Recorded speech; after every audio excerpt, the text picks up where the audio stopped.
We've spoken now about the role of personal representatives, paying inheritance tax, and obtaining a grant of probate or letters of administration.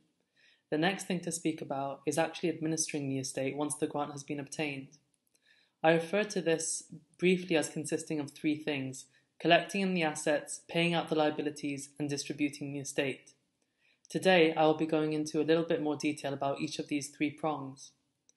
First, collecting in the assets. What does this mean? Essentially, it means bringing the assets of the deceased into one central place.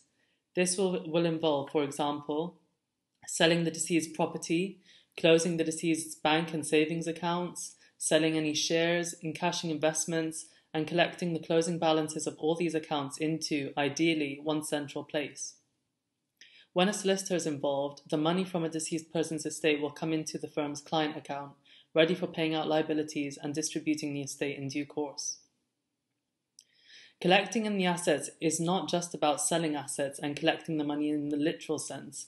It also includes, for example, transferring assets to the beneficiaries in specie, rather than selling or encashing those assets. For example, if someone passes away leaving their share in the family home to their spouse, this will need to be transferred at the land registry, rather than selling the house. Turning now to liabilities. A big one to think about is funeral expenses, if they have not already been paid for by a prepaid funeral plan or by a friend or family member. But on top of that, are there, for example, outstanding council tax bills, utility bills that need to be settled? Any service charges or mortgage repayments or rent arrears? Any outstanding income tax payable for the lifetime tax affairs of the deceased? Any lifetime debts that need to be settled? Outstanding liabilities will need to be paid once all the assets have been dealt with. At this point, it's very important to prepare a set of estate accounts to keep track of the money that has come into and goes out of the estate. The accounts will record the value of the assets and liabilities at the date of death and the entitlement of all the beneficiaries.